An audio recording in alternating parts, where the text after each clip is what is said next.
Step one is to record. Excellent. I like that step. Okay. Step one complete. Step two is for your camera to focus. Step three is for the intro. You ready? Yep, let's do it. Welcome to the No Budget Filmmaking Podcast, a podcast about the art of making films, no matter how small the budget. And now, here are your hosts, Alex Dark and Trevor L. Nelson. Hey everyone, thanks for joining us. This is episode 51 of the No Budget Filmmaking Podcast. I'm Alex Dark. And I am Trevor L. Nelson, and today we're going to talk about the craze of the AR, augmented reality, and VR sets that you've seen in The Mandalorian and all that everyone's talking about, can't get enough of. We'll talk about that today. Can't get enough of it. But first, Alex, what are we drinking? What are you drinking? I'm drinking Miller Lite. What are you drinking? As am I. Da-da-da. Wow. Yeah. Matching beers. This is embarrassing. Yeah. I should have called you beforehand. It's okay. It's refreshing. As you guys know, there's a heat wave in LA. Oh, man. California's burning. So we're just doing our little part to stay cool. Yeah. Alex is in his little studio is just Burning up. moist. Moist. he says. Usually I close my door, the garage door, because this is my garage. Don't tell him it's a garage. Come on. Oh, It's a studio. I closed It's your high-end the studio. elephant door. There you go. Now we're learning. But now, it's just, I can't do it. It's too hot. Really? Fan. If you hear fan noise, I'm sorry. It's just gotta happen. I have AC in my apartment going, and I still have a little computer-powered fan pointed right at me. There's no joke. You just popped is up hot. in the case of your computer to have the fan blow on you. Just extended it off. hotter. So It's actually hotter from that. Oh, I should put the case back on, but no, it's too hot. I'm really pushing out some processes here. Oh, the computer's just going in overdrive. Oh God, yeah. So Alex has got a new mixer. That's and true. Now he thinks. Let's talk about what's new, huh? Yeah, that's true. What's new is I got a new mixer. It's a Rodecaster Pro, and it has these cool buttons, for sounds. So you got the applause for me, and then that's okay. But yeah, I think it'll be good. Excellent. Yeah. All right. So what's new? So on the professional business side, we're in the process of making some graphic elements that we'll make available to people for low prices. Low We're prices. talking about LUTs. We're talking about film grain. We're talking about, everything else that's already been saturated in the market. We're going to dip our toes in the water and see if we can come up with some that we like a little better. We're going to continue to saturate. Yes. Because when, both color-wise and the market. Yeah.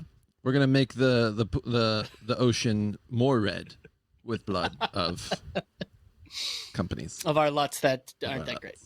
Yes, that's what we're gonna do. That's what we're doing right now. Yep, that's what we're doing. Putting right those now. together.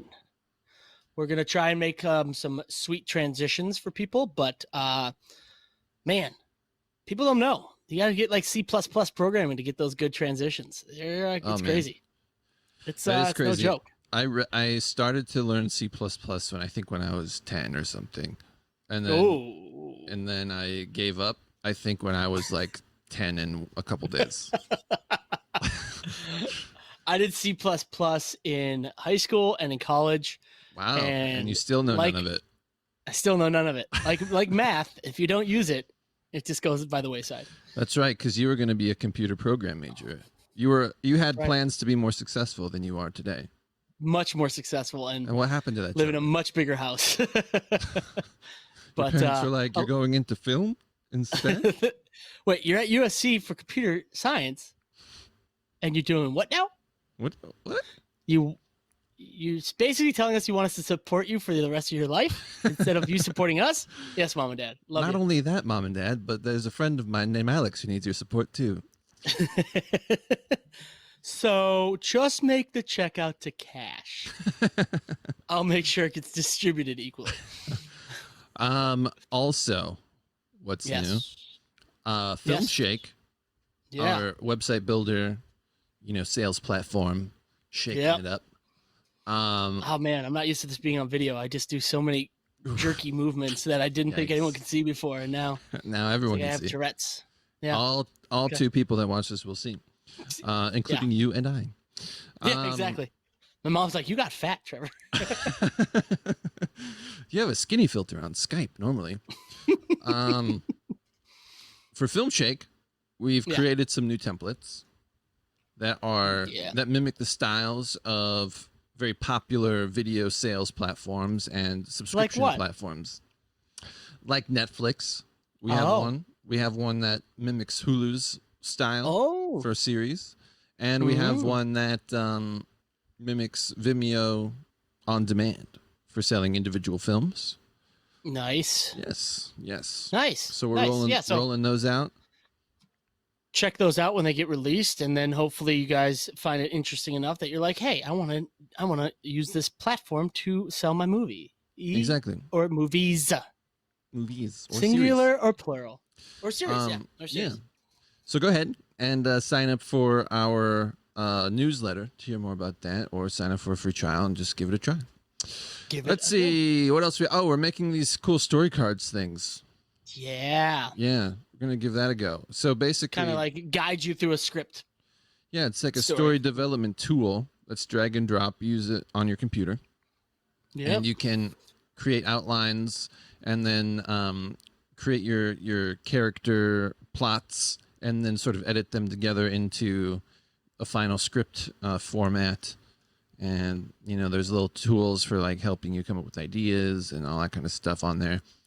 Yep. Just drag and drop, super easy. I'm liking it so far. And we're going to roll that out soon as well. Everything's soon. Everything's so soon. So soon. Nothing guys. to report at all right now other than things coming soon. Like our logline generator. Yes. Which that's going to be free though. I think we're going to give that out for free. It's a little simple. The logline generator. Little simple thing that you just fill in some information. It spits out a log line so that, in this day and age, all people want to see right away is a log line. They want to know what it's about in 1 or 2 sentences, and boom. Which I'm pretty excited about it because honestly, like I hate writing log lines. And I hate them. I mean, sometimes when it just comes naturally, it's like, okay, it's great. But when it doesn't, and you have to like look up, different formats and things, it just can be kind of frustrating. It's annoying. Yeah. It's annoying. So ideally what's going to happen, and again, we're still putting it together, but you're going to be able to fill in certain key points and it'll spit out almost like Mad Libs. Almost like Mad Libs. And it'll spit out multiple log lines in different formats and different styles. So you can choose which one you like the best.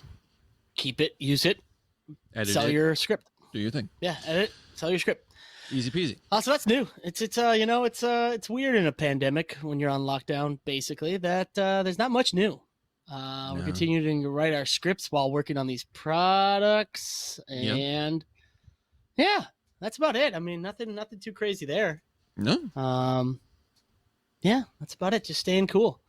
So in that sense, let's move on. Let's move it. The topic at hand. Move it. Yeah, what's the topic at hand, Don't Trevor? do it. Don't start singing because then I'll start dancing. Yeah, please don't. I'll stop. So if you guys visited Filmmaker Central, like a week ago, did you put that article out? Yeah, maybe a couple of weeks ago. Yeah. So if you head over there, you saw an article Alex wrote about this thing called ARWall. And it's kind of a cheaper alternative to the explosion, I would say, or like the amazement everyone has of what they did with The Mandalorian, and which is out of the price range of most no to low budget features. But ARWall kind of makes it a little more affordable. So I think we just wanted to talk a little bit about the use of AR and VR sets and set extensions and all that, and how they can be kind of used in the no to low budget filmmaking sense. Totally. I think the big one that got the start was Oblivion. That was kind of like, I don't know if there's, I mean, we can go back all the way to the car. Go ahead. Start it off. Tell the history. Well, I'm not going to tell the history, but basically, okay, I will. Well, so it starts with rear projection, right? So that's kind of the basis of all this stuff is rear projection. It's an old technique. We've all seen it. And I mean, it's still used to this day. Yep. The idea of having a background that is just sort of a blank plate background that is being projected onto a screen behind the actors. Usually you see it in old movies and car scenes. Because as you know, if you're going to shoot in a real car on a street, you have to use a process trailer or a car mount, and car mounts, you know, it's a little questionable as to the safety and like regulations regarding that. But like normally you'd use a process trailer, which is expensive. And so kind of a cheaper way to do that is with rear projection. And so going back to what Trevor said, Oblivion is a somewhat recent film. When was Oblivion, Trevor? Like 2000. Man, let me look that up right now because it's like 2008 or something. 2013. 13. Oh my God. 2013. Well, when it was released, so I'm sure probably 2011 or 12 when they made it. Yeah. So it's pretty recent, and that was a movie that they really wanted to highlight. Well, actually, I don't know if they wanted to highlight. They just did highlight the effectiveness of the new cool Sony digital sensor, which was the F65. Yep. And it was an 8K sensor, and it really like soaked up the light. So in that movie, if you remember, they have a lot of candlelit scenes. They have like the flashlights, and Stanley Kubrick just laughed at him the whole time. I know. In the scenes, in the behind the scenes footage, they talk about how, you know, there's scenes where Tom Cruise is using a flashlight, and they lit the whole scene with just his flashlight and him like pointing it at white cards throughout the the shot, so that it would just bounce and reflect onto his face and all that kind of stuff. So with that super cool sensor, they employed rear projection for their Sky Tower set that projected like a 360 like sky background around the moving background. It was moving moving the clouds, blue sky, and so the projection actually lit the actors to a certain extent. So you got this really natural light on their faces that mimic the same colors as like the sunset or whatever that was happening, and also the reflections on all the glass had the reflection of the sky and everything, so it just made it look really natural without having to do a whole ton of compositing and stuff like that. Yeah. So flash forward to 2019, I would say maybe a little bit in 2018. I mean, they've been building this for a while, and what everyone's talking about is The Mandalorian. And called what ILM calls stagecraft, and they also call the volume. The volume is the actual room they shoot in, and stagecraft is the technology. And it's basically, if you don't know, then what are you listening to this podcast for? Everyone knows what this is. For those who don't know, it's basically very high definition LED screens that not only give the same effect that the rear projection did with Oblivion, where you have your almost natural ambient lighting. You don't really have to match lighting to the green screen environment. Keep in mind, all these are to no longer have to use green screen and fix and do all this stuff in post, green and blue screen. This is all to just be able to capture it live, limit the amount of post work on this. But what Stagecraft and the Volume have done is they use Unreal Engine, which is a game engine, and some powerful computers, and they basically track the camera almost like Zemeckis did in Beowulf, and it changes the background for parallax. So it basically is just changing the background as a human eye would in the real world. So Oblivion, they didn't have any of that. So if you turn to the left, the cloud would look exactly the same from the right-hand side. If you moved over and looked at it the left-hand side, no parallax. But if you look at like a mountain, and if you look at it one way and then you walk over 30 yards to the left, you'll have a different view of what's behind it. It's called probably not a mountain, but yes. And I think that's why a cliff. That's why Oblivion worked okay, is because like clouds, you can walk and the perspective of the clouds don't really change because they're so far away. But what this does is creates depth digitally So you could have things that are closer. So like if the screen is 10 feet away from your actor, you could have supposed digital elements that are exactly 10 feet away and deeper. So like those 10 feet objects in the digital space would move and parallax differently than ones that are really far away. And so it's all sort of tethered to the position of a sensor on the camera. And if you watch the behind the scenes of shooting The Mandalorian, you'll see like it'll look really weird as it's recreating the background for parallax, because it'll look like it doesn't match. It'll look like it's just segmented and all that, but in camera, it looks natural, like they're on set. Yeah. And Which so is so cool. So cool. I mean, and this is really, I remember a long time ago that that George Lucas had said that like one day we're all going to be shooting major motion pictures in our garage. And he also said, he was talking about this kind of technology during the prequels shooting. And now technology has come enough. And I think they said the biggest leap wasn't Unreal. Unreal has been around for a while, and they've been using it. I don't know when was Beowulf? Oh man, that was when we were in college, right? If not right after 2007. Wow. Yeah. And so this idea of like a virtual camera and a virtual set has been around for a while, and they've been playing with it. But I think what a lot of people are saying is that now that they are able to create LED panels that have such short distance between each individual LED, that now it can be, the quality's there that it can fool the eye into thinking that it's like a full set. Yeah, and one of the benefits over projection and stuff like that has to do with the refresh rate, I'm sure, right? Because the screens refresh really fast, and with the game engine, you can get sort of like the 60 frames and probably higher frame rates and all that kind of stuff. So you never have this kind of like weird middle frame rate that you're capturing with the camera and that banding or whatever. Yeah, and so obviously, I think Mandalorian budget was $100 million or something like that. So obviously, that is out of the realm. Let's just go do it. Yeah, let's do it. Let's shoot it. I mean, even renting the volume would be out of the realm of a no budget, low budget film. Like, there's just like, if you could even get it, because now everyone's just shooting on it as much as they can. But then came along this thing called ARWall, which kind of does the same thing. Now, it uses, you provide your own screen, either a TV or a projector, and it's basically the technology of the computer that will process Parallax, the 3D environments using Unreal, and kind of put that in the pocket of a filmmaker that can't afford to rent the volume. Yeah, which is cool. I mean, it costs about $10,000 US. Yeah, US dollars. Yeah, like the computer. It's a computer.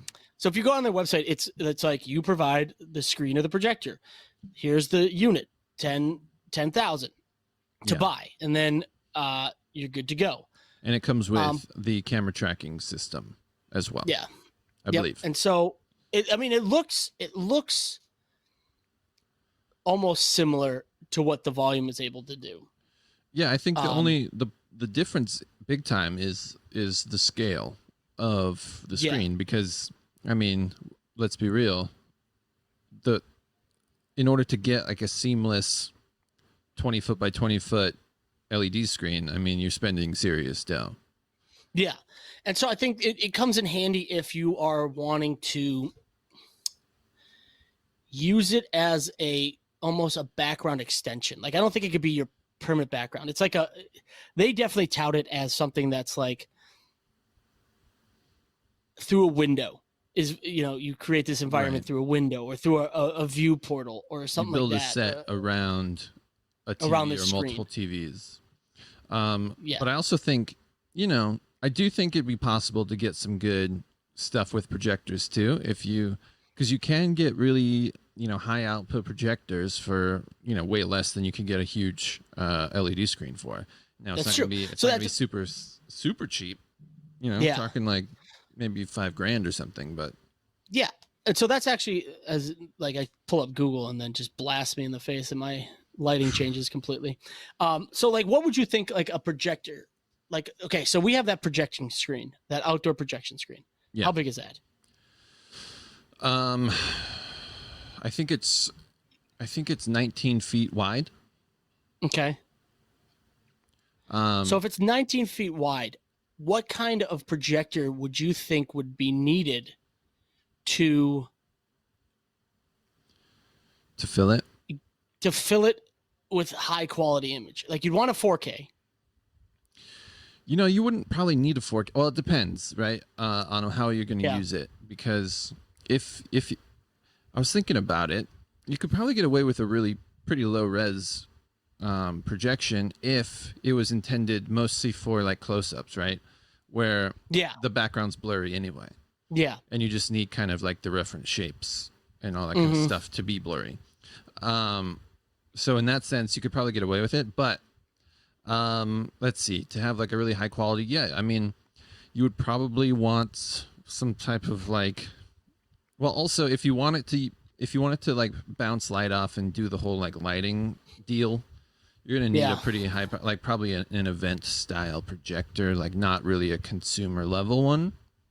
I mean, you probably want a projector that like they use, like we've seen in auctions where they're using it at theaters. Yeah, at theaters or for events, conference centers, like that type of stuff. They have really high output ones, and I think even an HD one would probably be fine. And you can, I think those would get you could probably get them for like under 5,000. So you're looking at for like to buy the system, you're looking at about, let's say 5,000. I think 5,000 is a pretty good one. If you want to get a really good one where you have no limitations, $5,000 for the projector. Well, the thing about those projectors too that you're dealing with is the power consumption, because they are, I mean, they're industrial, so they run a whole lot of power through them, and you're going to need a large space to do it, and then a large enough power supply to handle that. And then also probably the rigging of it, you're going to need some real professional rigging to stick that huge heavy projector up on your ceiling safely. Yeah, as they say. Unless this is a permanent thing, you could put it on like almost like a pedestal. Oh, sure, like in the back. Yeah, in the back because you're doing rear projecting and all that. So you're looking at 5,000 of that, 10,000 for the ARWall system plus the projection screen. Let's just say, for the sake of me not having to do too much math, $20,000. $20,000. Yeah. $20,000. So maybe not for a low budget film to buy the system.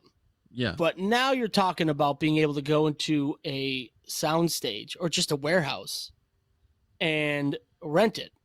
Yeah, or even like they could probably have it. I mean, it's so competitive out here, especially for soundstage stuff. I'm sure someone could snag that and like include it. Just if they rent the space for $1,000 a day, it's just like an option that you can just have, because like it'll get more people in there for the $1,000 day rental. God, I almost want to hit up our friend Rick and tell him like that stage he has. That's true. He's got the perfect spot for it. He does. I don't know if he still has it. That's true. He was struggling a little bit, but oh man, I mean that's the kind of thing where it's like now you're getting into the realm where people can rent out a soundstage that has this technology.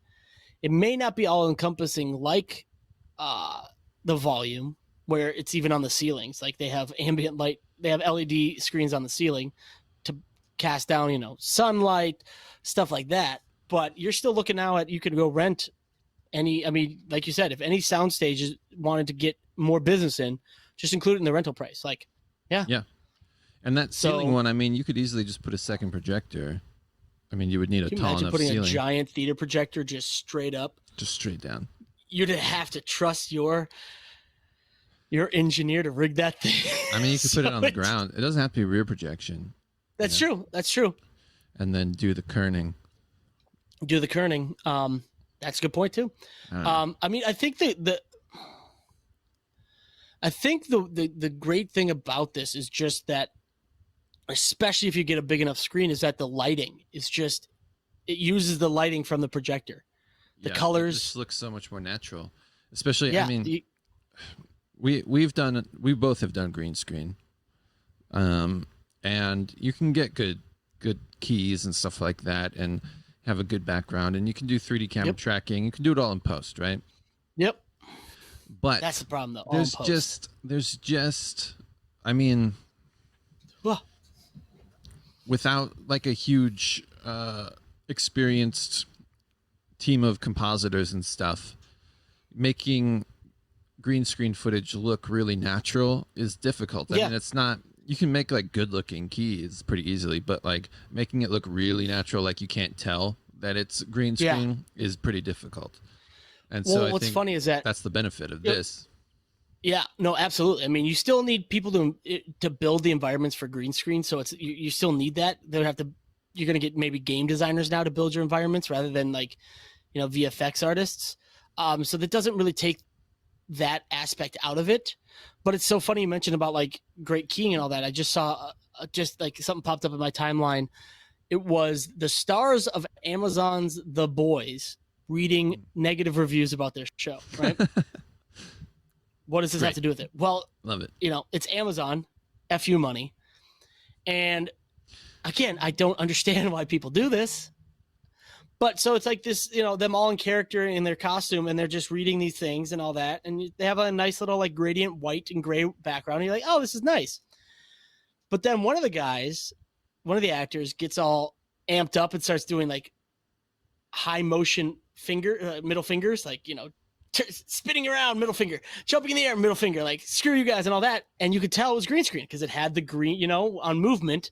You can't cleanly get out that green screen unless you're paying a lot of monmoney, which just shocks me that they had to do that in front of a green screen. It's like, put it in front of oh man, I know. Well, that's just like, so it's just like refusing to commit. That's what that is. Yeah, like, why not just that's true. They weren't sure if they wanted white. What color they wanted. Like, maybe we'll put them in like an environment. We'll decide that later.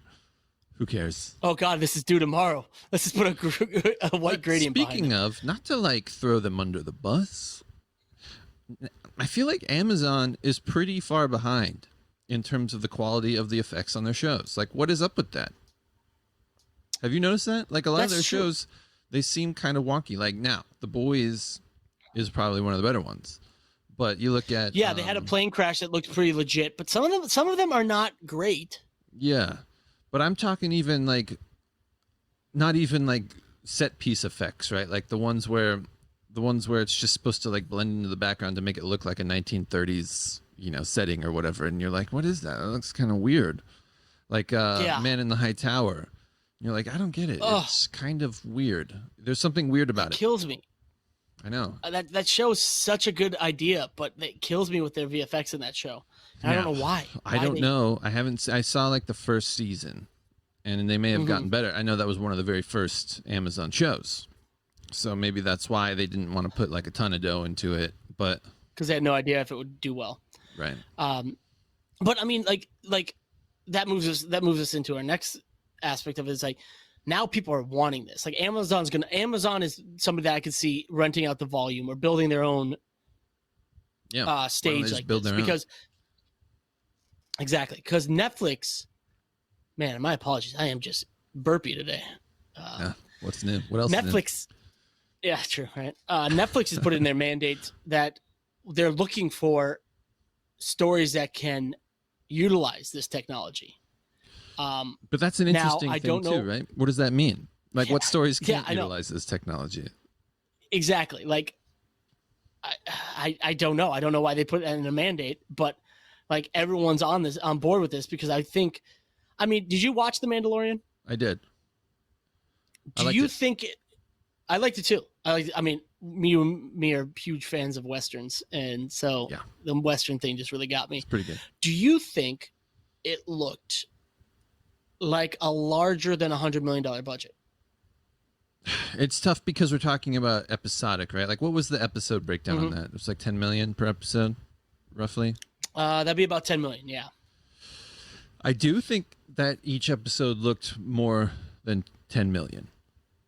Okay, so then you could say that using the volume paid off because they were able to do it, get the look they wanted for cheaper.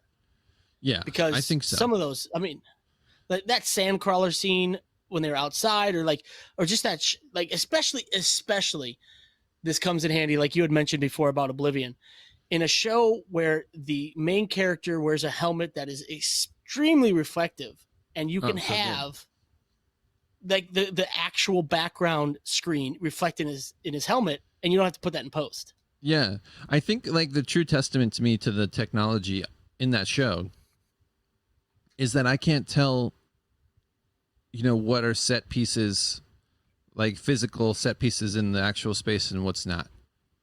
Yeah. So to me, that's like win. They won. I was watching I'm a huge fan of Star Wars. Alex, not so much. So I take everything that's Star Wars. I was watching, they did like a 8-episode behind the scenes, like making of The Mandalorian. And it broke down to like the actors, the directors, because they were 4 directors. So, no, 5 directors. 5 directors. So I think everyone directed 2 episodes or something like that. So then they did that. Then they did the technology. Then they did the story. Blah blah blah. And they said that episode that Bill Burr's in, that they had the set. When the Mandalorian goes to his old friends and he's like in that like junker ship, like his ship docks in that junker ship. Yeah. They said that somebody came in and they were just showing them around and everything, and like they had some practical set pieces, and then behind it they had the screen, and somebody started freaking out because like there's a fire, like something is on fire, and it was just smoke in the background on the LED screen, but it looked so real that they were like, something's on fire. And so yeah, it's totally right. You can never tell. It's the technology and the crispness of the background image is so good, you cannot tell what is real and what is digital. Yeah. And I think this is a game changer. I mean, I think as it gets cheaper, like not everyone can afford to buy an ARWall system, but you can afford to rent it, especially if it's not for the whole movie. If you just need a couple sprawling shots, your character up on a rooftop kind of thing, you could do a sound stage that has this for $1,000 a day. It might cost more because you're gonna have to have somebody build that environment, but it can only help. Let's also talk about kind of like DIY aspects, because ARWall is cool. They're basically providing a turnkey solution, which is great. I'm glad that there's people doing that. But the stuff that ARWall has done, I don't believe any of it is necessarily proprietary. It may be, so. But there are non-proprietary solutions out there that you can do with consumer products like the Vive, or like even PlayStation's like remotes, like those like Wii type remotes, or the Vive remotes. The Vive has like tracker things that will track a person. You just put that on the camera, right? You're tracking the person. Exactly. So, like you could combine that with Unreal, which is an open source, like anyone can use type of software, and put together your own system. For way less than $10,000. I mean, basically the cost of whatever the computer is that you decide to put it on, right? So, and if we our big beast was $5,000 back in the day when it was built, in the day. So I would say $5,000 right now is probably what you'd spend to just to get build your ARWall. Yeah, to get a good computer that can handle it. Yeah, so I think there's solutions out there. For you, if you want to try to like cobble it together. I mean, that's with a brand new computer. I mean, we've purchased some used computers with like 96 gigs of memory, and I purchased a secondhand graphics card for my computer. My computer costs like $1,000 for a pretty decent, computer. So that was mostly the graphics card. And it has like Xeon processors, all the RAM. It's like, I think you could do it for less, is what I'm saying. If you want to put the time and effort into it. We have a friend who wants to get into VR, is in VR. I don't know how much he's done on environment building, but I guarantee you we could probably go to him and talk about setting up the system in terms of just tracking. Totally. And it wouldn't be that hard. I mean, the technology is getting a lot more approachable, and especially like you said, Unreal's free, so you could go download it right now and build your environment with tracking and parallax and all that, and good to go. It's good to go. It's just now you just need the space to shoot it. So here's my somewhat probably unnecessary dream scenario for indie filmmakers, right? I'm just gonna. And I feel like you could get away with this without having to do any of the AR VR stuff, right? Here's what it is. Keep going. Okay. All right. Hold on. Let me get in the right mindset. Hold on. Space. Closing my eyes. Do I need to play some music? Enya. Hit me with some Enya. What the? Some relaxing crickets. Okay. So here's the thought. Hit me. What would you say like a really high price for a location would be? Oh, now I got to answer questions. You totally pulled me out of my zen. High-end locations. So yeah, you're thinking like for a day. For a day. Well, okay. So let's talk about the script we're writing, and the retirement home that we wanted to shoot in was $600 a day, which I would say is very low. So we're talking very low. I would say you're looking at about $1,000. Yeah, maybe even more. I think when $1,000 to $1,500 for like big. How much was that White House? That was $3,000. That was $3,000 a day. Mm-hmm. Oh my God! No wonder that thing went over budget. I'm pretty sure that's right there is a perfect example. Maybe it was $3,000 total. I don't know, but like, okay, so here's my vision, right? Let's say it's $3,000 a day. Okay. You spend that day shooting wides. Yeah. Right? And then while you're shooting, and before like the actors step in, after you've lit the things, you have a photographer come in and snap high resolution images of the entire location, right? Like with the lighting. So you have those like plates, let's call them background plates. Okay. Yes. Then, so you spend the whole day shooting wides. Then you later come back to that scene, perhaps the next day, I don't know, in a location where you have a rear screen projection set up, whether it's a TV or a projector, it doesn't matter, right? Okay. And you shoot the close-ups and the inserts with the high-resolution photos being projected behind them, so that basically the thought being that if you have this nice location that you only want to be in for one day, but normally it would take you multiple days, you could kind of cheat it with that method, right? Yeah. So the only problem I see with your dream, and this could easily be remedied, but we're also talking about, as usual. Let's try it. Let's see it. Yep.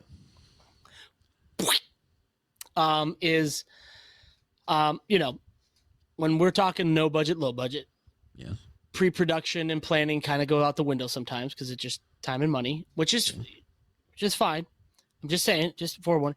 You would have to. You don't get as much freedom if you do that, because you'd have to make sure that you don't get the luxury of changing things on a whim, because you'd have to have the right parallax angles.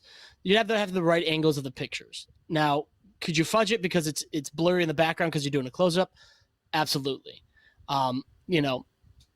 Maybe. But you don't have the luxury of, say when you're using that, if you want to move the camera a little bit, you have to find a picture that fits with that angle for the background. Granted, you use like a panoramic. You put the camera, like the still camera, where the actors roughly are, and you shoot a panoramic of the entire space, assuming that, I know some of it will have like camera gear and stuff in it, but that way it's like a seamless background image. It's like you could just kind of rotate around. True, but you still, as long as you're, if you're locking down the sticks and you're not moving it, if you're not doing a handheld, that would work perfectly. I'm just worried about the parallax and like how it would look a little different. You know what I mean? Like, well, that's why I'm specifically saying for the close-ups, because it will be, you know, blurry background and all that. And you know, and the easiest way to fix this is you just, I mean, like you're shooting green screen, you rehearse it. So you know exactly, you know, this is just they're close-ups. How crazy can you get with the camera angles and all that with the close-ups and all that? So it's like, you really don't need that much room to play because you're just kind of living within the camera's not moving. It's just, you know, just locked off shot, reverse shot kind of thing. So yeah, you could get away with it and it would probably be a lot cheaper. Yeah, I think so. I mean, hell, you could even go one further and just go for a scout. And ask if you could. Yeah, I was gonna say, you do a scout. You take all the pictures. You do all the pictures, and then you just say, "Oops, I guess we're not going to use it," and then hope they don't watch your movie. I can't. Yeah, I mean, what? I wonder what that. Yeah. I'm sure there is like questionable stuff about that. Actually, I don't know. Yeah, because I mean, you do need to sign the owner or the manager of the property usually signs a release that you're able to use that property. So right. So that now you could, so that you just come back and say, look, we didn't shoot there. We were there for 2 hours. I'll give you $500 rather than your $3,000. Let's call it a day. I mean, true. There's no one that says you can't negotiate. If I was a property owner and somebody came and took pictures for 2 hours and gave me $500, I'd be like, fine. Yeah, like, please. Like, that's fine. And then I'd sell the place because that's how it's going to be from now on. Exactly. You would just start selling the pictures. You own the pictures and you license them to films. I mean, oh man. Ooh, wait, now business idea. Okay, now we're getting somewhere. Yeah. Now we're getting somewhere. You just start doing. Oh man, yeah. It could be only for close-ups though. Okay, but man, that's a good idea. Here's another, like, take it another step further. Okay. If you, I know they're really expensive, so this is not like a cheap thing, and it requires some skill and knowledge that we don't have. I think I know where you're going with this, but I like it. Go ahead. Okay. You get a 3D scanner, like a LiDAR scanner. I knew it. Yeah. Yep. We're on it. We're on the same page. Yep. You just go scan a buttload of locations so that then they can be used in this type of AR VR system or not. I mean, you could just use them as stills if you wanted to. Now we're talking about another business idea. You go 3D scan these locations. Yeah. I mean, because they're already doing it for real estate. You know, especially now in this pandemic, you don't get tours. You get a 3D scan tour. Yeah. But then you get your parallax, and then you get damn it, this is good. I mean, guys, we're just making millions for everyone out there. Yeah. If you have the money to do this, you're welcome. Yeah, go out there and do it. Yeah. It's gonna be a task. I mean, it's not gonna be easy. The thing about 3D scanners is it's not like you just run it and it's great. You have to you have to really go in and clean it up, and like you get like a bajillion points on your meshes, so you have to like, you know, make them less intense so that a normal computer can handle them. And all that kind of stuff. I don't know if anything from crime, real life crime TV shows has taught me anything. It's pretty simple, and they find the guy in 2 days. That's true. I mean, yeah. It's always in the fingerprint. Just say you're doing it for a crime scene. Yeah. No, that's actually a really good idea, because if you were able to get your location that was $3,000 for $1,000 studio fee that has your location loaded up on it, right? Or even a location, not the maybe. Yeah, the studio licenses. Maybe it's like an annual license, whatever, that covers like whatever productions that come into that studio, for like a library of locations. And because you're still doing it like a mix of practical and digital, it could be different because you could put practical set pieces in there to make it look different. It's just, you know, it's an apartment. Like, how many apartments are the same, but they just put different set dressings? Right. And not only that, if it's a digital asset, you could change things, you know. Exactly. Different wall types, you could have like an apartment that looks pristine, and then the same model could be an apartment that's just trashed because it's got different textures, different, like all that kind of stuff. So basically, in 2 weeks, we're going to be saying what's new is coming soon. Our 3D scans for ARWall and these VR sets. But that's soon, a good guys. idea. I mean, yeah, coming soon. Trust us, coming very soon. But no, that's where this technology is going. Everything's getting cheaper and easier, where independent filmmakers are going to be able to utilize technology they never thought possible to shoot things and give it a production value that just looks above and beyond of what their actual budget is. I mean, yeah, you're not going to be able to probably get $100 million for, your 10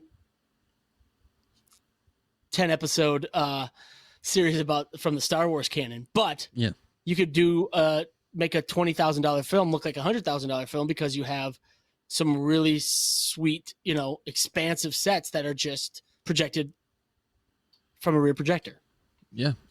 I mean, it's very interesting. I feel like we're just at the precipice of what we can do with this type of stuff. And like everything, I mean, this happened way faster than I was expecting, but like things get cheaper really fast. It's like that started out as a 100,000 thing and now it's a $10,000 thing in a year. And maybe like 2 years from now, who knows, And in all honesty, I mean, it couldn't have been made possible if the people at Unreal didn't give Unreal Engine for free. Like there was no, if they charged what they could charge, there's no way the average filmmaker or no budget filmmaker could afford to do it. But because they have figured out ways to make money their own in other ways, you could go download Unreal right now and build your set. And then you just need something to project it and communicate with your camera in the 3D space. Yeah. And maybe one day we should try it. We should try to set up our DIY version, and if we do, we can give sort of like the instructions on how we did it.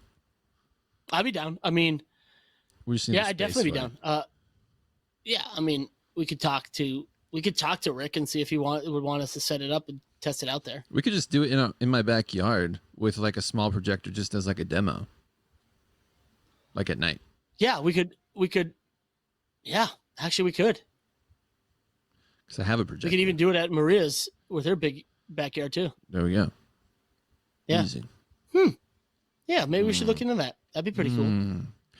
Might give that a stay try. tuned, guys, because maybe coming soon we'll have a DIY version of how to do it on your own for less than the $10,000 that ARWall. I am curious. Not to say that's right. Not to say that it's not going to be better than what we create, but I'm just saying. I'd be curious to see if like my $1,000 computer could do it. Yeah. I mean. Yeah. I mean, it depends on how much, because the way that Unreal works is that it doesn't draw what you're not looking at. So it doesn't make the whole environment first. So it needs to be able to have the processing power, which is why probably what the 10K for the ARWall computer has the power to do, to draw the elements as you're moving the camera, because it doesn't create what's not seen, because it just that's pointless and it just hogs resources. So it just draws it as you move it. It just has to draw it fast enough and not be lagged down. Maybe your $1,000 computer could do it in a simplified version. Maybe not crazy movements. Yeah. Maybe we should try it. Yeah. We should try it. Let's try it. That sounds like fun. We had nothing else to do in this pandemic. Why not? I know. Now's the time. I mean, is that about it? I think that's going to do it for this episode. Thanks for joining us. Right. As always, you can find the show notes for this episode by visiting nobudgetfilmmaking.com. And don't forget to hop on over to iTunes and subscribe to our podcast. While you're there, give us a 5-star rating if you are so inclined to do so. Also, if you have any filmmaking questions, ask away in the comments section and we'll try to answer them. Also, don't forget to head over to fearlessfilmmakers.com to join our growing community of filmmakers and to see us try and fail an ARWall equivalent. Yeah. All right. All right, guys. We'll see you next time. Peace. Later.